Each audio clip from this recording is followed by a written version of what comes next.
बच्चों, आज हम लोग चैप्टर 5 EMI एंड AC का ऑब्जेक्टिव क्वेश्चन देखेंगे। फर्स्ट क्वेश्चन देखिए यहाँ पर क्या है। First question, if peak EMF is E0 then RMS value is, यानी अगर पीक EMF AC वोल्टेज का जो पीक वैल्यू है यानी मैक्सिमम वैल्यू है वो E0 है, तो कह रहा है कि RMS वैल्यू क्या होगा। तो RMS वैल्यू जो होता है EMF का, मैंने बताया था आपको, पीक वैल्यू बाय √2 होता है। और RMS करंट जो होता है वो भी होता है peak current by √2। Alternating current हो या अल्टरनेटिंग वोल्टेज हो, AC वोल्टेज का ये ग्राफ है और AC करंट का ये ग्राफ है। दोनों का पीक वैल्यू, AC वोल्टेज का पीक वैल्यू E0 है, AC करंट का पीक वैल्यू I0 है। RMS वैल्यू का फॉर्मूला होता है E0 बाई √2 और RMS करंट का फॉर्मूला हो गया I0 बाई √2। तो अगर पीक EMF E0 है तो RMS वैल्यू होगा E0 बाई √2। नेक्स्ट देखिए, LC सर्किट इज कॉल्ड, आपको हमने पढ़ाया था LC ऑसिलेशन। तो LC ऑसिलेशन पढ़ाया था तो बताया था कि जब एक चार्ज्ड कैपेसिटर को इंडक्टर से जोड़ते हैं तो कैपेसिटर का चार्ज और सर्किट में जो करंट फ्लो होता है वो ऑसिलेट करता है। तो LC सर्किट को इसलिए हम ऑसिलेटरी सर्किट कहते हैं। ठीक है। थर्ड है, the SI unit of magnetic flux. Magnetic flux का SI मात्रक वेबर होता है, ये तो पता होगा। मैग्नेटिक फ्लक्स फाई बराबर क्या फॉर्मूला होता है, B.ds या B.s, यानी फील्ड इनटू एरिया। तो फील्ड का ऐसा मात्रक टेस्ला हो गया, एरिया का मीटर स्क्वायर हो गया, तो फ्लक्स का ऐसा यूनिट टेस्ला मीटर स्क्वायर होता है, जिसको हम वेबर कहते हैं।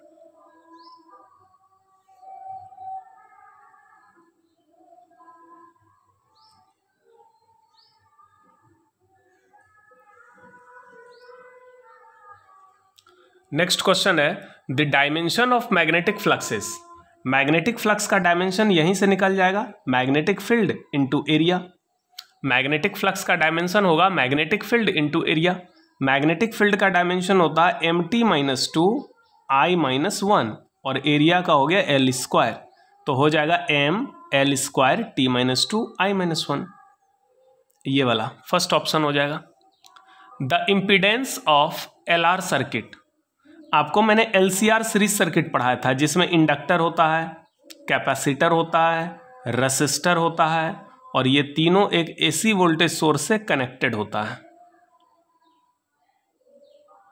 LCR, R को रेसिस्टेंस कहते हैं, C को कैपेसिटेंस कहते हैं और L को इंडक्टेंस कहते हैं। तो ये एक LCR सीरीज सर्किट है। इसके इम्पीडेंस का फॉर्मूला मैंने बताया था √R² plus XC minus XL whole square, याद आया। रेसिस्टर का रेसिस्टेंस R होता है, कैपेसिटर का कैपेसिटिव रिएक्टेंस XC होता है और इंडक्टर का इंडक्टिव रिएक्टेंस XL होता है, और ये सारा वैल्यू ओम में होता है। जैसे रेसिस्टर से करंट फ्लो होता है तो वो करंट का अपोज करेगा कितने ओम से, R ओम से। वैसे ही कैपेसिटर से कोई भी करंट फ्लो हो, चाहे AC या DC, वह कितने ओम से अपोज करता है, XC ओम से, जिसको कैपेसिटिव रिएक्टेंस कहते हैं। और जब इंडक्टर से करंट फ्लो होता है, चाहे AC फ्लो हो, DC फ्लो हो, तो वह कितने ओम से उस करंट का रेसिस्ट करता, अपोज करता, विरोध करता है, XL ओम से। तो जो पूरे सर्किट का टोटल अपोजिशन हुआ करंट के लिए, उसको इम्पीडेंस कहते हैं Z इक्वल टू हो गया √R² plus XC minus XL whole square. ये जनरल फॉर्मूला है इम्पीडेंस का।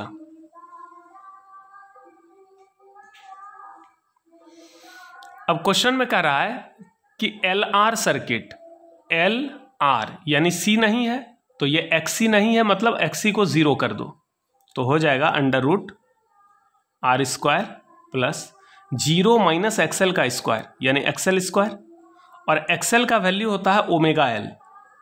XL का वैल्यू होता है ω/L, तो इसका होल स्क्वायर होगा तो ω² L²। ठीक है, तो ये हो जाएगा आपका आंसर √R² प्लस ω² L²। ये काफ़ी बार बोर्ड एग्जाम में आ चुका है। LR सर्किट का क्या होता है इम्पीडेंस, तो LR है यानी C नहीं है तो XC को आप 0 मान लेंगे, XL का वैल्यू डालेंगे ओमेगा L, ठीक है।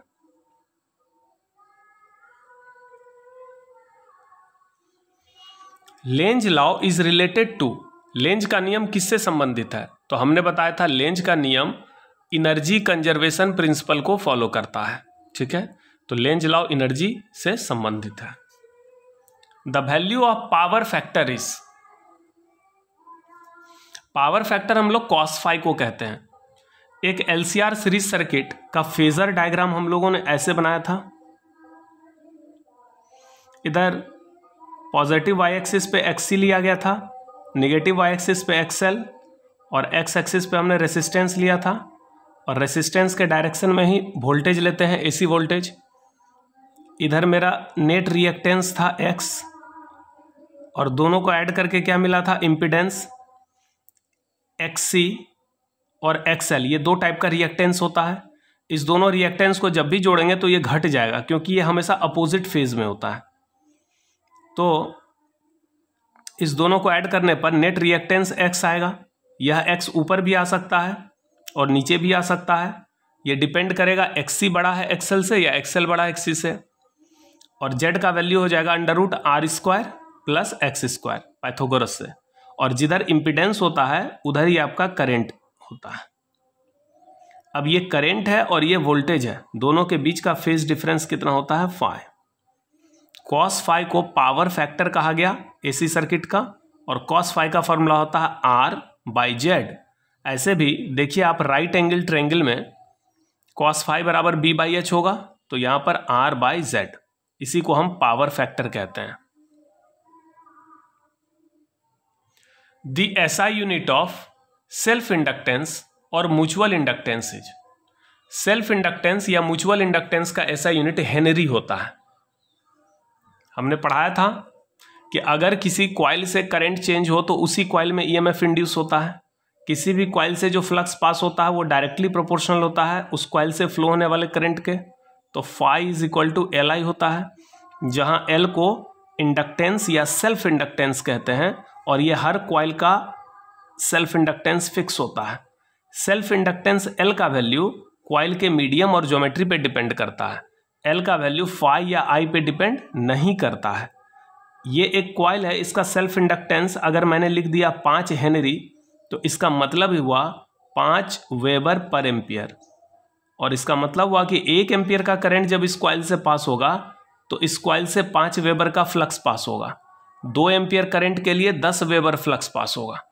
यानी इंडक्टेंस कहीं ना कहीं ये बताता है कि पर एम्पियर यानी 1 एम्पियर के लिए कितना फ्लक्स उस कॉइल से पास होगा। कोई कॉइल है जिसका इंडक्टेंस है 10 हेनरी, इसका मतलब 1 ampere, for 1 ampere current the magnetic flux passing through the coil will be 10 weber.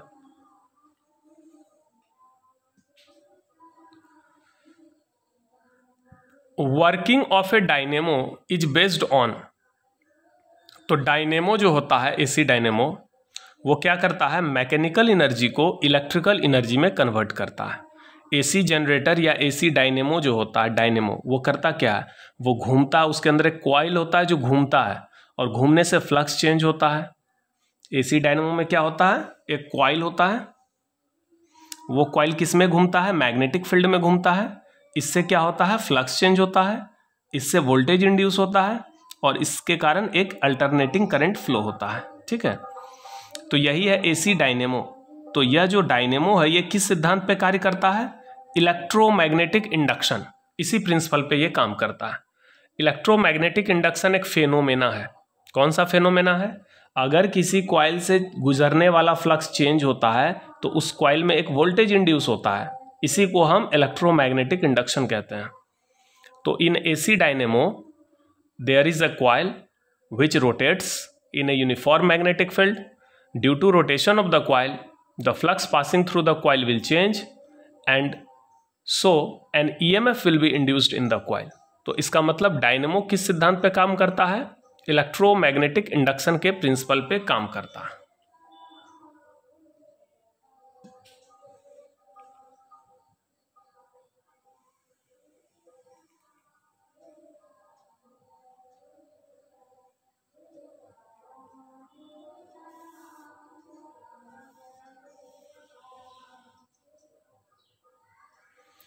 Question number 10 है, dynamo converts mechanical energy into, option देखिए, mechanical energy, electrical energy, light energy, sound energy. तो option B होगा electrical energy. Dynamo क्या करता है, dynamo के अंदर जो कॉइल होता है वो लगातार घूमता है, तो वो जो कॉइल की काइनेटिक एनर्जी है, आप जानते हैं मैकेनिकल एनर्जी दो टाइप का होता है, एक होता है पोटेंशियल एनर्जी, एक होता है काइनेटिक एनर्जी। तो कॉइल का जो घूमना है दैट मीन्स कॉइल में काइनेटिक एनर्जी है, दैट मीन्स मैकेनिकल एनर्जी है, वो कन्वर्ट हो रहा है किस में, इलेक्ट्रिकल एनर्जी में, क्योंकि करंट मिल रहा है।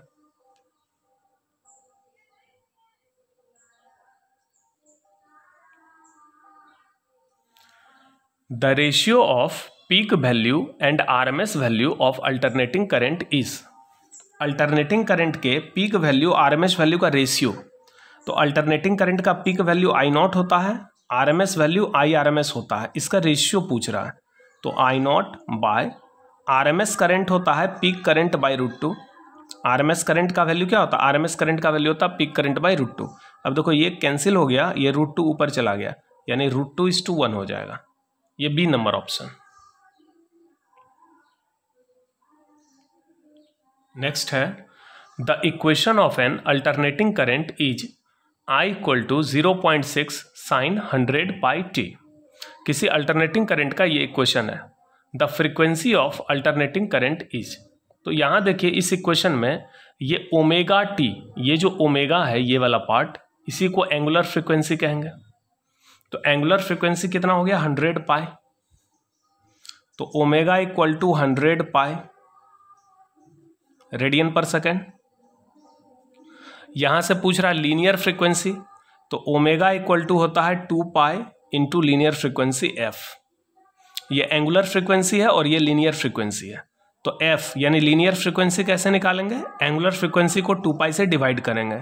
तो 100 पाई को जब 2 पाई से डिवाइड करेंगे तो ये 100/2 मतलब 50 हर्ट्ज आ जाएगा, क्योंकि लीनियर फ्रीक्वेंसी का ऐसा यूनिट हर्ट्ज होता है, एंगुलर फ्रीक्वेंसी का ऐसा यूनिट रेडियन पर सेकेंड होता है। और दोनों फ्रीक्वेंसी में रिलेशन क्या है, angular frequency omega = 2 pi into linear frequency. The dimension of magnetic field is, magnetic field का डायमेंशन तो आपको याद होगा, क्या होता है, यहां पर देखो m(t-2 I-1), इसमें L नहीं होता यानी L 0 होता है।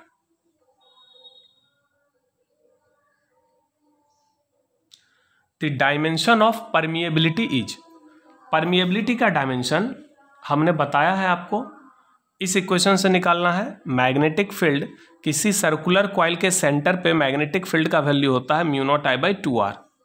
ठीक है, एक टर्न के लिए, अगर n टर्न हो तो यहाँ n से मल्टीप्लाई होगा। तो इस इक्वेशन के मदद से आप इस म्यू नॉट को कहते हैं परमिएबिलिटी, इस परमिएबिलिटी का आप डायमेंशन निकाल सकते हैं। तो μ0 बराबर होगा b × 2r/I, सबका डायमेंशन रख के सॉल्व कर देना।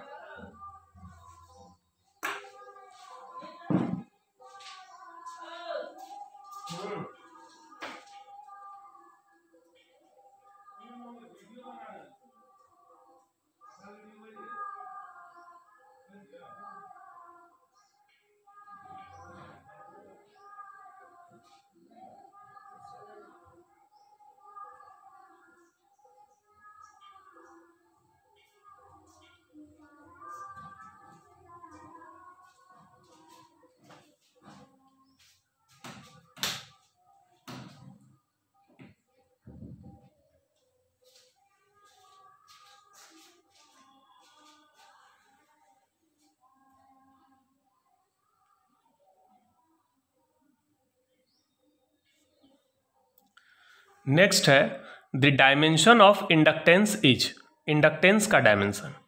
तो एक फॉर्मूला मैंने बताया था कि ये जो इंडक्टर होता है, इंडक्टर से जब भी करंट फ्लो होता है तो उसमें मैग्नेटिक फील्ड बनता है, और उस मैग्नेटिक फील्ड में एक मैग्नेटिक एनर्जी स्टोर्ड होता है, जिसका फॉर्मूला होता है U = ½ LI², यानी एनर्जी बराबर क्या होता है, ½ LI²। तो इस इक्वेशन से आप L का डायमेंशन निकाल सकते हैं, या आप इस इक्वेशन से भी निकाल सकते हैं, φ = Li, पढ़ें, φ = Li, यहां से भी आप L का डायमेंशन निकाल सकते हैं। तो देखिए हम इससे बताते हैं, एल का डायमेंशन निकालना है तो एल बराबर क्या होगा 2 into u by I square, ऐसा होगा।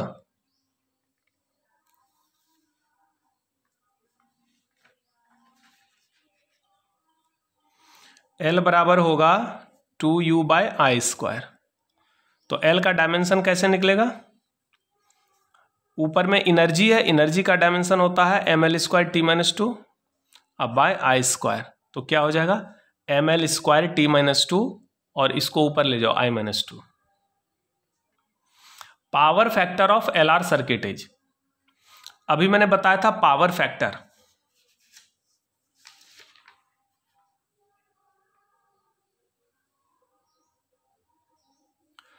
ये देखिए फेजर डायग्राम है, पावर फैक्टर cos फाई होता है और पावर फैक्टर का फॉर्मूला होता है R बाई जेड, ठीक है। तो R बाई जेड, अब जेड को क्या कहेंगे इम्पीडेंस, तो LR सर्किट, LR सर्किट उसको कहेंगे जिसमें कैपेसिटर ना हो, केवल इंडक्टर और रेसिस्टर हो। तो LR सर्किट का इम्पीडेंस अभी मैंने निकाला था ये होता है, तो ये जेड का वैल्यू यहाँ पे डाल देंगे R square plus omega square L square. तो LR सर्किट का क्या हो जाएगा power factor R by Z, ये फॉर्मूला होता है R बाई जेड। अब जेड का वैल्यू डाल दो यहाँ पे, तो R by under root R square plus omega square L square.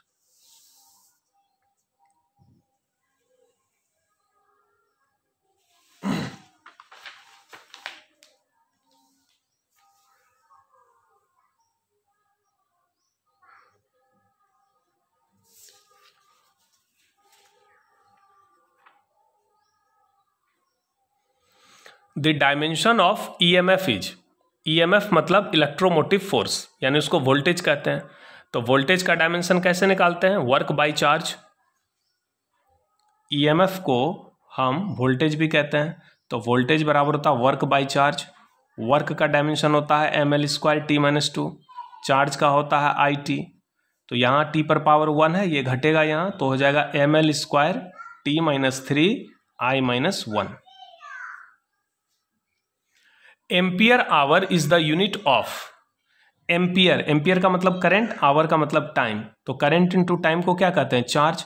तो एम्पियर आवर किसका यूनिट हो जाएगा, चार्ज का यूनिट हो जाएगा।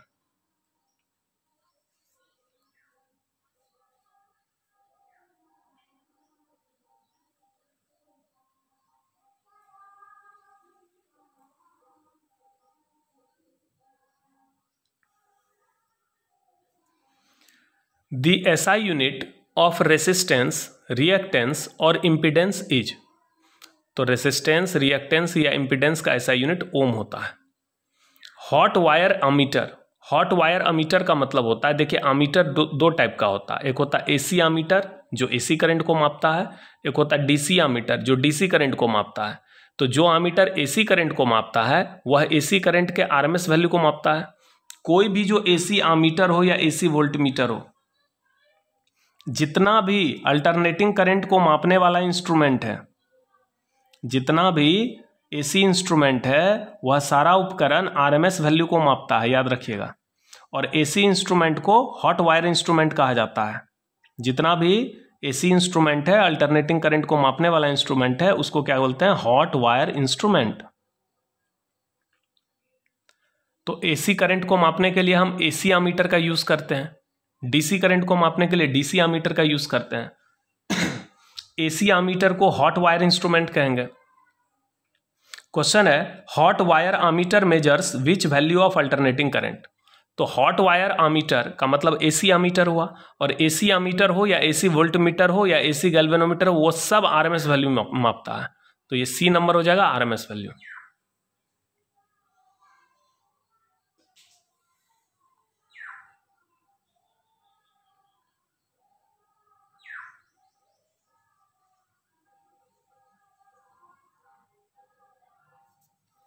For a step up transformer, अगर कोई ट्रांसफार्मर स्टेप अप है, तो अप है तो वोल्टेज को बढ़ाएगा और करंट को घटाएगा, तो उसमें N2 ग्रेटर देन N1 होता है, यानी सेकेंडरी कॉइल में टर्न की संख्या अधिक होती है प्राइमरी के टर्न से। इलेक्ट्रॉन वोल्ट मेजर्स, कल भी बताए थे, इलेक्ट्रॉन वोल्ट एनर्जी को मापता है। If peak EMF is 440 volt then RMS value is, तो आरएमएस वैल्यू का फॉर्मूला क्या होता है, आरएमएस वोल्टेज जो होगा वो पीक वोल्टेज बाई √2 होता है, ये फॉर्मूला होता है। तो पीक वोल्टेज 440 वोल्ट है, अब बाई √2, अब ऊपर नीचे √2 से अगर हम मल्टीप्लाई करेंगे तो 440 √2 और नीचे 2 हो जाएगा, तो कितना हो जाएगा 220 √2, इतना वोल्ट। इसका ऑप्शन हो जाएगा 220 √2 वोल्ट। नेक्स्ट है, in an LCR series circuit peak current will be maximum if. एक LCR सीरीज सर्किट है, इसमें हमने पढ़ा था रेजोनेंस। अगर LCR सीरीज सर्किट रेजोनेंस में होगा तो पीक करंट I0 का वैल्यू सबसे अधिक होगा, और ऐसा तब होगा जब इम्पीडेंस मिनिमम होगा। देखिए, पीक करंट का फॉर्मूला होता है पीक वोल्टेज बाय इम्पीडेंस। तो पीक करंट मैक्सिमम तब होगा जब Z मिनिमम होगा, और Z मिनिमम, Z का वैल्यू होता है R² + XC - XL whole square.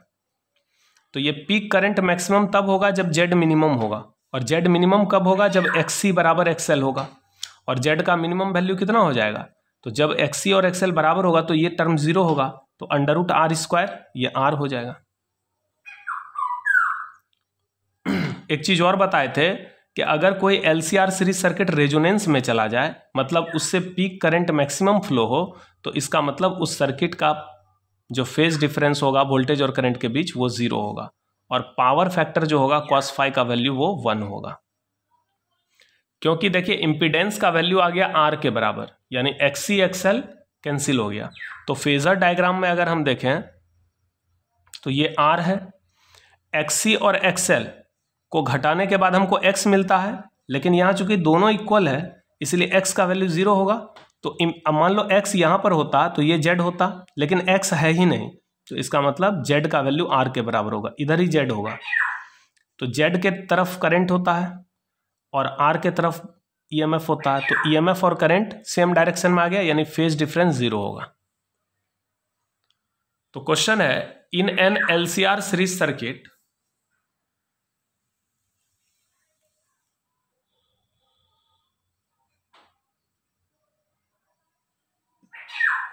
एक LCR सीरीज सर्किट में current will be maximum. Current maximum तब होगा जब XC = XL होगा। XC = XL यानी XC का वैल्यू 1/ωc = ωL। यहां से देखो, इसको इधर ले जाके मल्टीप्लाई करो, ω² LC = 1, ω² = 1/LC, ω = 1/√LC। यानी ओमेगा का वैल्यू अगर 1/√LC के बराबर हो तो LCR सर्किट रेजोनेंस में होगा और उससे फ्लो होने वाला करंट मैक्सिमम होगा। इस फ्रीक्वेंसी को रेजोनेंट एंगुलर फ्रीक्वेंसी कहते हैं। The dimension of L/R and RC R। ये L है इंडक्टेंस, R है रेसिस्टेंस और C है कैपेसिटेंस। तो L/R का अगर आप डायमेंशन निकालेंगे तो वो टाइम के बराबर आएगा, और RC का भी डायमेंशन निकालेंगे तो टाइम के बराबर आएगा।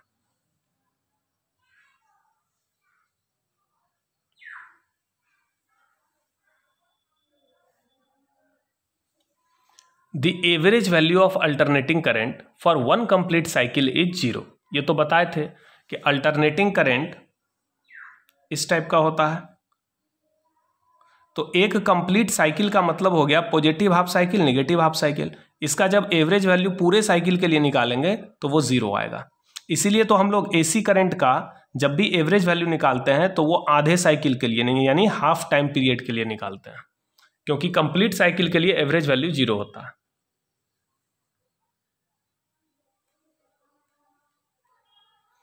The function of choke in a fluorescent lamp is. Fluorescent lamp को कहते हैं ट्यूबलाइट। घर में जो ट्यूबलाइट लगा हुआ है उसमें देखिएगा एक बॉक्स टाइप का कुछ चीज लगा रहता है जिसको हम लोग चोक कॉइल कहते हैं। उसका काम होता है AC करंट के वैल्यू को घटाना। तो आंसर होगा to decrease current. Choke coil का क्या रोल होता है, क्या फंक्शन होता है? तो जो भी ट्यूबलाइट में चोक कॉइल हम लोग यूज करते हैं, ट्यूबलाइट में देखे होंगे बॉक्स टाइप का कुछ चीज होता है। ये जैसे ट्यूबलाइट है, ट्यूबलाइट के नीचे एक स्टार्टर होता है और एक इस तरह का बॉक्स टाइप का चीज लगा होता है जिसको हम लोग चोक कॉइल कहते हैं। इस चोक कॉइल का काम है करंट को घटाना ताकि इसमें पावर लॉस कम हो।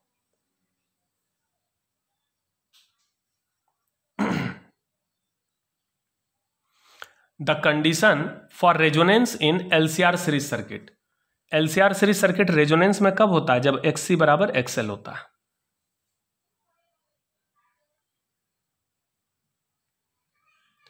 Energy loss occurs in LCR series circuit in, तो LCR सीरीज सर्किट में L से भी करंट फ्लो होता है, C से भी, R से भी, लेकिन L और C में एनर्जी लॉस नहीं होता है। जो भी एनर्जी लॉस होता है R में, क्योंकि यही चीज गर्म होता है।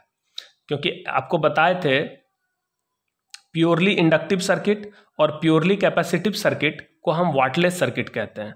यानी इंडक्टर और कैपेसिटर से जब करंट फ्लो होता है AC करंट, तो वो गर्म नहीं होता है। गर्म कौन सा होता है? रेसिस्टर। यानी जो भी एनर्जी लॉस होगा वो रेसिस्टर में होगा।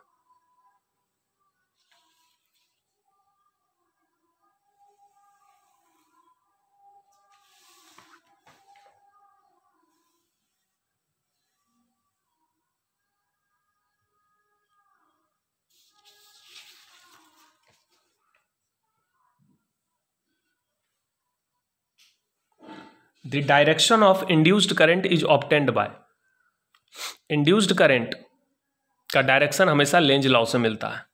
इंड्यूस्ड करंट क्लॉकवाइज होगा या एंटी क्लॉकवाइज, वो लेंज लॉ डिसाइड करता है। लेंज का नियम मैंने बताया था कि फ्लक्स चेंज होने से जो EMF इंड्यूस होता है, उस EMF के पॉलरिटी पे डिपेंड करता है कि करंट क्लॉकवाइज होगा या एंटी क्लॉकवाइज। और EMF के पॉलरिटी को डिसाइड करता है लेंज का नियम। लेंज का नियम है कि इंड्यूस्ड EMF की पॉलरिटी ऐसी होती है कि उससे उत्पन्न होने वाला करंट हमेशा फ्लक्स चेंज का अपोज करता है। The core of a transformer is laminated to reduce. Transformer के अंदर एक सॉफ्ट आयरन कोर होता है। मैंने बताया था ट्रांसफार्मर में कि ट्रांसफार्मर के अंदर एक सॉफ्ट आयरन का बना इस तरह का कोर होता है, और ये परतदार होता है यानी लैमिनेटेड होता है, ताकि ED करंट से होने वाले लॉस को कम कर सकें। तो एनर्जी लॉस को कम करने के लिए ये सॉफ्ट आयरन के बने कोर को लेमिनेटेड करते हैं। लेमिनेटेड करते हैं माने परत के ऊपर परत के रूप में, परतदार। The resistance of an ideal voltmeter, ये तो हम बताए थे कि पोटेंशियोमीटर को हम आइडियल वोल्टमीटर कहते हैं, और आइडियल वोल्टमीटर का रेसिस्टेंस इन्फिनिटी होना चाहिए, ठीक है। और आइडियल अमीटर का रेसिस्टेंस 0 होना चाहिए। एक जो आइडियल अमीटर होता है उसका रेसिस्टेंस 0 होना चाहिए, एंड आइडियल वोल्टमीटर का रेसिस्टेंस इन्फिनिटी होना चाहिए। याद रखिए ये सब ऑब्जेक्टिव में पूछा गया, बोर्ड मॉडल ऑब्जेक्टिव है ये सब।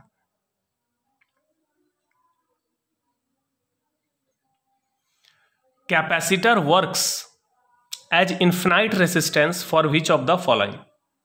आप जरा सोचिए, एक कैपेसिटर से जब कोई भी करंट फ्लो होता है, चाहे AC या DC, तो वह कितने ओम का रिएक्टेंस देगा? XC ओम का, जहां XC का फॉर्मूला होता है 1/ω/C।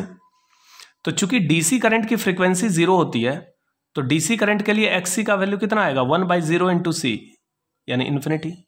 यानी किसी भी चार्ज्ड कैपेसिटर से DC करंट फ्लो हो ही नहीं सकता। ये DC करंट पास नहीं होता है चार्ज्ड कैपेसिटर से।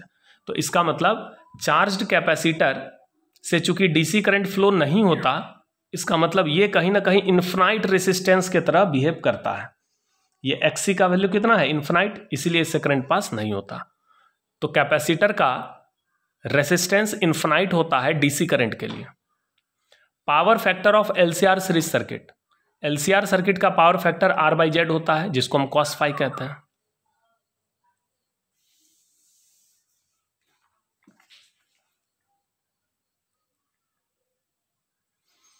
For a step up transformer, step up transformer के लिए K का मान 1 से बड़ा होता है।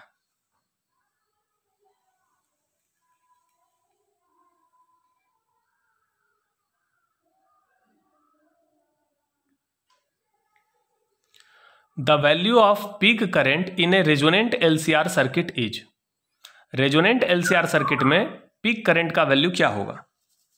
तो पीक करंट का फॉर्मूला होता है peak voltage bye impedance. Peak current I0 का फॉर्मूला होता है पीक वोल्टेज बाय इंपीडेंस। तो जब LCR सर्किट रेजोनेंस में होगा तो Z का वैल्यू R के बराबर हो जाता है, तो E0/R हो जाएगा, क्योंकि XC = XL होता है।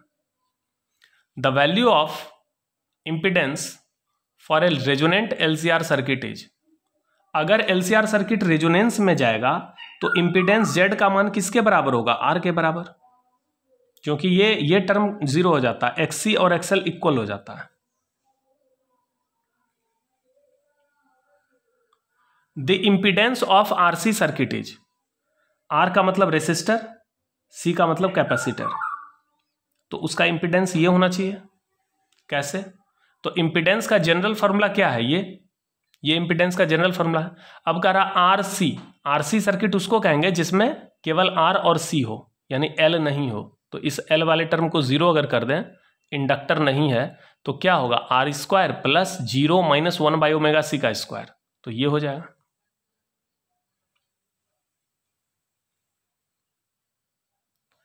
फॉर प्योरली इंडक्टिव और purely capacitive circuit the phase difference phi is 90 degree, बताए थे। Purely inductive circuit, purely inductive circuit का मतलब जिसमें केवल इंडक्टर हो, तो इंडक्टर अगर होगा तो वहां पर जेड का वैल्यू एक्सएल के बराबर होगा, क्योंकि केवल इंडक्टर है, जेड बराबर एक्सएल, और इसी डायरेक्शन में करंट होगा। जबकि वोल्टेज इस डायरेक्शन में होता है, तो वोल्टेज और करंट के बीच का फेज डिफरेंस 90 होता है। हमने बताया था इंडक्टर में जब भी एसी करंट फ्लो होता है तो वो एसी वोल्टेज से 90 डिग्री फेज में पीछे होता है, और जब भी कैपेसिटर से एसी करंट फ्लो होता है तो वो वोल्टेज से 90 डिग्री आगे होता है। इसको लीड कहते हैं और पीछे होना को लैग कहते हैं। For purely resistive circuit power factor is, अगर सर्किट में केवल रेसिस्टर होगा तो उसको प्योरली रेसिस्टिव सर्किट कहते हैं, और उसके लिए फेज डिफरेंस 0 डिग्री होता है, यानी कॉस फाई, जिसको पावर फैक्टर कहते हैं, वो 1 होगा।